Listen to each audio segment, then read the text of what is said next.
The American politics, let's now shift our attention to what is happening in Thailand, where in a show of mass defiance to abandon demonstrations. This is what the Thai people did. Tens of thousands of Thai protesters cheered and chanted into the night in central Bangkok on Thursday. The Thailand's Prime Minister, who's now extremely unpopular, Prayut Chan-o-cha, has said that he is not resigning and that the ban on demonstrations under the emergency clauses will last for at least another 30 days. A day after a ban was designed to end more than the 3 months-long anti-government demonstrations, thousands of protesters, of course, regrouped in Bangkok to protest both against the royalty, the king, that they say his powers need to be curtailed further, and also the incumbent Prime Minister Prayut Chan-o-cha, who the protesters demand that he should resign for his non-performance. And the protesters have also pledged to return to the same place every day, even as they were dispersed.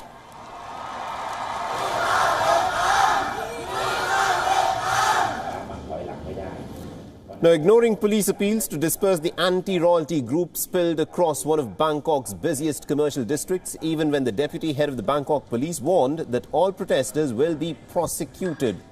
Now, the police has put the number of protesters at about well over 10,000.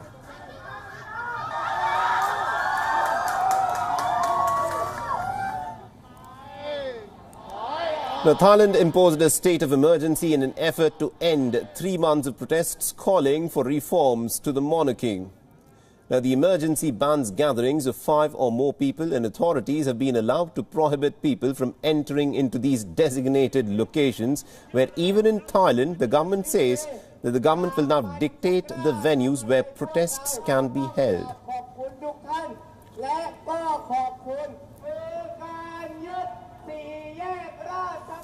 Now, the protesters are now demanding for constitutional reforms. They are demanding for the resignation of Prime Minister Prayut Chan-o-cha for his non-performance during the COVID-19 pandemic. They're also demanding for the reduction of the powers of the king, who spends a lot of his time outside of the country. Remember, Thailand is a constitutional monarchy. A series of demonstrations over the course of the last 3 months have brought tens of thousands of people onto the streets of Bangkok. The Thailand's Prime Minister Prayut Chan-o-cha has said that he was not resigning and that the ban on demonstrations under the emergency measures will last for the next 30 days.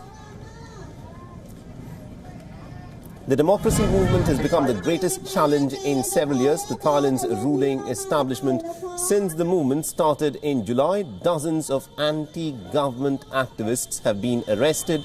They've been charged with sedition. This is what governments around the world do when people rise up in protests, and some have been released on bail.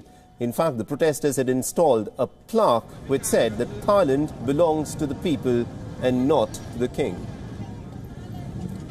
And we earlier spoke with Phil Robertson, who is the Deputy Director, Asia Division of the Human Rights Watch. He had joined us live from Bangkok, listening to what he had to say about the situation that is unfolding in the country there.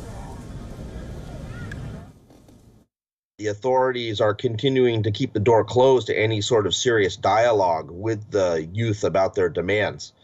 There was a bit of a game talking about creating a committee at the parliament to look at the Constitution. But then the conservative senators who are unelected and are entirely appointed by the government shut the door on that. The demand by the protesters for the resignation of the prime minister, for the revision of the Constitution, and for an end to the persecution of people exercising their civil and political rights peacefully. These are major demands that the government should be listening to. But instead, they have circled the wagons, really, and have decided that they're not going to negotiate substantively here. And now we're seeing online censorship growing. So, for instance, the change.org application has now been banned by the Thai authorities in Thailand. And there's rumors that there's going to be more action against Facebook and other social media giants because of people using social media to express views about the government and the monarchy that the Prime Minister and his government don't like.